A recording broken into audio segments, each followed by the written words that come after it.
Rather lads, welcome back to Cossy's Arsenal podcast. My name is Cossy. Good morning, good afternoon, good evening, wherever you are in all parts of the world. Welcome back to the channel. Welcome back to a brand new video. Now, Mikel Arteta has decided that both Moises Caicedo and Declan Rice should be Arsenal players next season. And the big question is why we're looking at players that are very similar and are excelling at very similar aspects of the game. Tackling, interceptions, block, physicality, and both of them could play as a DM and central defensive midfielder as well. So the big question is why Declan Rice and Moises Caicedo? Why not maybe Declan Rice and James Maddison? Why not Declan Rice and a player like maybe Gabriel Veiga? Why are we signing Moises Caicedo and Declan Rice as our priorities? In this video, I want us to dive into how both of them could be used in the same system. We have seen Thomas Partey and Jorginho play in the same lineup towards the end of the season. Could that be what we will see from Mikel Arteta using Declan Rice and Moises Caicedo? Now, the big question I want you to let me know in the comment box below. Do you think Partey, Caicedo, and Rice could play in the same lineup, right? We've seen towards the end of the season, Xhaka, Partey, and Jorginho playing in the same team. I'm not going to lie, against Wolves, we did win the game. But against Nottingham Forest, it didn't actually work out. The tampering of the team didn't actually sit very well with me, but that's Mikel Arteta. We have signed a tactician as a manager, and we have to live with it. Hit that button, subscribe to the podcast as well.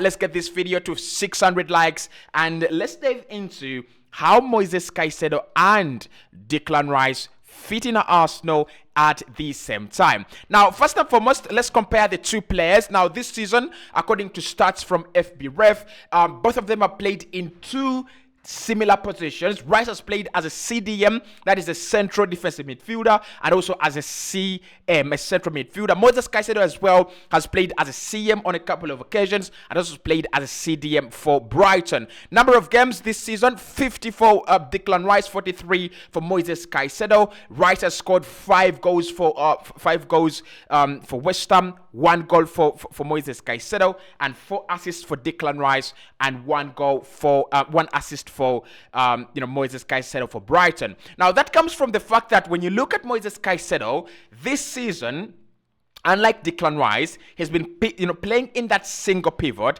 and all the other players ahead of him are purely attacking players. You look at McAllister, who is very, very hardworking, and I think Liverpool have gotten themselves a very good player, hardworking, very strong, very resilient, and I think his game control is also exceptional. You look at Julio Enciso, you look at players like Karo Mitoma. All those players depend on the physicality and defensive ability of Moises Caicedo. He doesn't have that liberty to go forward as much as he would like, probably like Declan Rice. On the other side, Declan Rice at West Ham has been playing more of an attacking central midfielder role at West Ham, linking up with the likes of Lucas Paqueta and Pablo Fornals when they've been on the pitch. Defensively, I think the work has been put in by Thomas Soucek, and that's the difference that Rice has had with Moises Caicedo. Caicedo has played in a single defensive pivot like Thomas Partey, explaining the lack of goals and explaining the lack of assists, and Rice has played in a double pivot where he's been granted that freedom to move forward because it has a player like Thomas Soucek sitting in DM for him. So let's look at some of the other important attributes of their game and how they've been faring out, because they've been actually matching each other pound for pound. In terms of yellow cards, Rice 5, Moises Caicedo 12. That is more than double the number of yellow cards. Of course, anyone will be scared probably, but 12 yellow cards in 43 games for a player who is sitting in a midfield pivot alone definitely means that you're going to have a lot of work to put in. Tackles, 2.17 for Declan Rice, 2.87 per 90 for Moises Caicedo. I think that is where Moises Caicedo is excelling more than Declan Rice. His tackling, is much better, and he's tackling more times than Declan Rice. Again, this comes from the fact that he's playing in that pivot alone, so he's got to cover the defense and also protect the attacking line. Interceptions, Declan Rice has been much better with 1.73 per 90. Interceptions for Moises Caicedo 1.61. Blocks 1.2 for Declan Rice and 1.23 for Moises Caicedo. So the difference is very slim. But in terms of clearances, this is where Declan Rice has actually excelled much more than Moises Caicedo. 1.59 for Declan Rice and 0.89 for Moises Caicedo. So in terms of clearances, Rice has been better, and in terms of aerial duels won, Rice has had 1.02, and of course Moises Caicedo, despite the fact that he's shorter, has had a better success rate on aerial balls, 1.06. So look, these are very similar players that play in similar positions and are excelling at very similar aspects of the game. Why would Mikel Arteta decide that they should be playing together next season in the same lineup, and how would they actually fare run in the same team? So just to look at how they would line up, this is the easy way to think about it. Replacing players like for like. Moises Caicedo comes into the team to replace Thomas Partey, who has been very key for Arsenal in the last 3 years. When he's played for Arsenal and on his day, there is nothing and no one better. Declan Rice definitely comes in to replace Granit Xhaka, who is going to be leaving Arsenal for Bayer Leverkusen. Such a wonderful player. In the last season again for Arsenal, but of course Declan Rice would be some kind of an upgrade, probably not in terms of scoring goals and making assists, but we're gonna be looking at both of the roles that each of these players would be playing and how they would significantly help Arsenal in the coming season. So with Moises Caicedo, this is the first way to use him if we signed him for 78 million. And I think the debate here with Caicedo is, if you sign him for such a huge amount of money, do you put him on the bench as an understudy for Thomas Partey, or does he start straight away? And my logic here is that you don't sign a player for 78 million. That is almost Arsenal's record transfer fee. You don't sign a player for a record transfer fee just to be on the bench. As simple as that. If there is anything I've learned in football, that is one thing I've learned. Apart from Eden Hazard, the rules don't work there, right? So with Moises Caicedo replacing Thomas Partey, it would mean that then he sits in this midfield pivot with Martin Odegaard, of course, advancing forward, and Declan Rice as well, advancing forward with the likes of Alexander Zinchenko as well, moving forward just like we know. So Moises Caicedo then would be forced to be sitting in this midfield pivot alone, just like he's been doing for Brighton. It's not a new experience. It's not something new that he would be doing, and I wouldn't actually expect him to be struggling in that regard. But the question for me and the question for everyone else is, what has Thomas Partey done to lose his place into the in the Arsenal first starting 11? What has Partey done to deserve out of the team so that Moises Caicedo starts? In my opinion, there is nothing. Still on his day, in the beginning of the season, Thomas Partey is likely to be sitting in that midfield pivot with Odegaard ahead of him, and with Declan Rice ahead of him as well. So the other way we can use Caicedo, and one of the rumors that I've actually been listening to is that Arsenal are planning on using Moises Caicedo as a right back. Now, we've seen Thomas Partey play there. We've seen, in the last 2 games of the season, Nottingham Forest and Wolverhampton Wanderers, Thomas Partey has played in this space here, right? And there are few things that we've got to talk about here. There are few things that we need to talk about this role, because personally, I didn't think Mikel Arteta was even thinking about this, but apparently he actually is. This is a role that we've seen John Stones play in much of the time.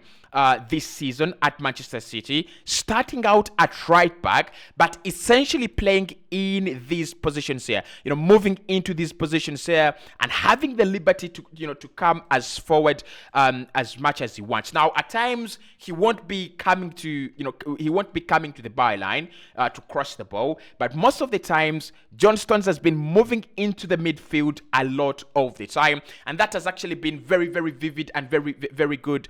I think a very good example of that is the Manchester derby in the FA Cup final. John Stones was one of the few players that were actually dropping deep into this position, receiving the ball and then turning to make progressive passes into midfield. But of course, it starts out at right back. Now, what I think about this is in the Nottingham Forest game, that didn't actually work out. I think Thomas Partey is much more comfortable, in this position, just dropping back a little bit, receive the ball from Aaron Ramsdale, and then progress it further forward with his very, very good passing range and distribution. And maybe that is one of the reasons as why Arsenal and Mikel Arteta have decided that they need some new boy and someone different for this role. So we could see Moises Caicedo playing in this role here, and that would mean that Thomas Partey then comes back in midfield, Declan Rice and Martin Odegaard in a midfield threat. So we could see Rice, Partey, Odegaard and Caicedo playing in the same midfield, but essentially Moises Caicedo would be, spreading out and starting out from, right back. Again, this is very similar to what we've played this season. Benjamin White has been playing here and he's been supporting Saka with this kind of runs, with this kind of support, and the relationship has actually not been that bad, in my opinion. But in the end, I could see Caicedo starting out here and then dropping into midfield. So we might have a kind of a double midfield pivot with Caicedo, Partey, allowing Rice to go further forward and allowing Martin Odegaard as well to go further forward, so that when we are in possession, Partey can join in, but Moises Caicedo can stay at the center line just to stop any kind of counterattacks. Just for that reason, we've been suffering. A lot of counterattack breaks. You remember the goal we considered against Man United in the first leg. Antony scoring again. It was Zinchenko out of position. That ball is kept into that space where Zinchenko has been, is absent, and then Antony did capitalize. So with Declan Rice, he has a few attributes that we can also look at, and why Mikel Arteta is very, very much obsessed with him, and why he would love to sign him at the end of the day. Number one, right here, is that Alexander Zinchenko is a much more progressive player than Declan Rice. So we might be, with all his ability, physicality, defensively, defensiveness, interceptions and blocks, Declan Rice could be a cover for Alexander Zinchenko. And this could be one of those situations where we see Zinchenko coming forward even more to help out on this left-hand side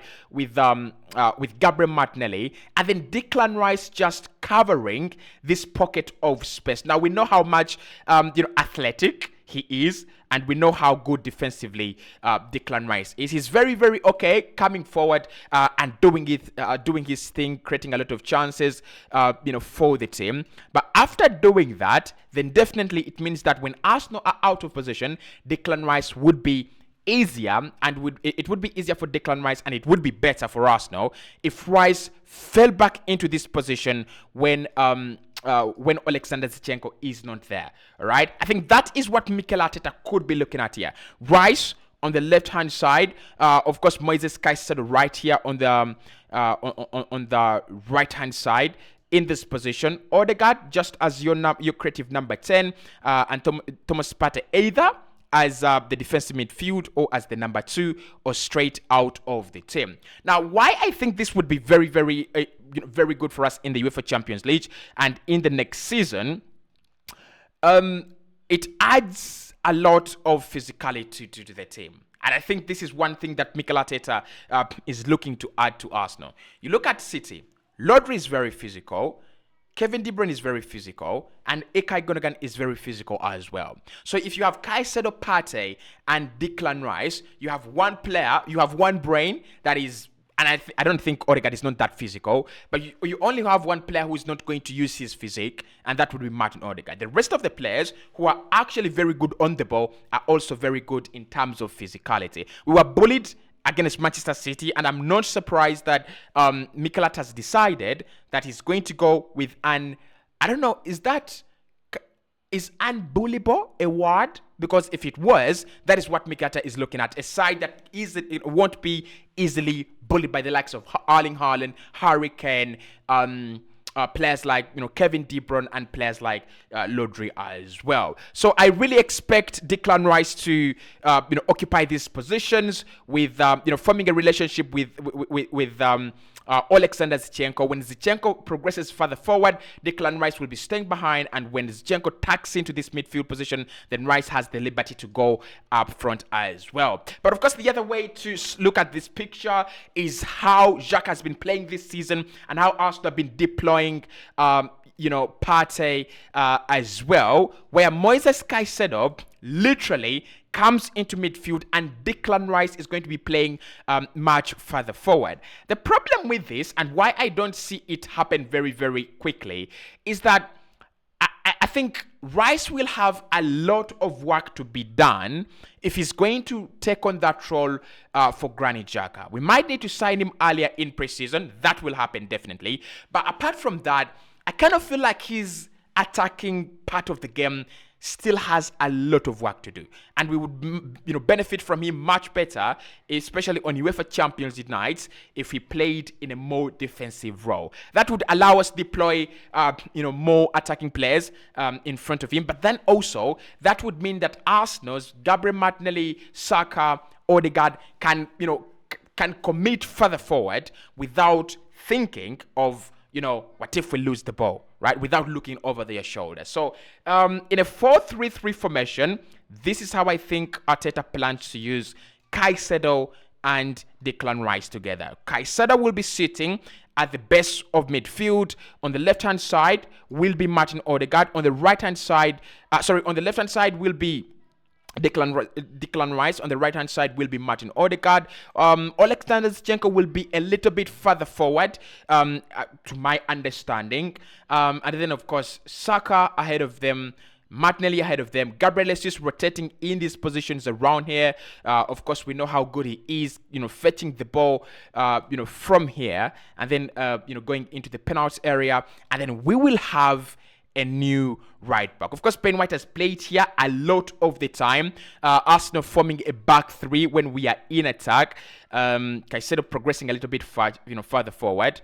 William Saliba, of course, Benjamin White, and Gabriel Magalhaes. So this is how we might look in possession, and this is the real picture of what Arsenal are trying to do. Mikel Arteta is trying to form a side that easily can repel any attack, but can also easily have the ability to go in front, create chances, score goals, and be successful. If you have any other ideas tactically of how we could use these two, I'll be very happy for your responses in the comment box below.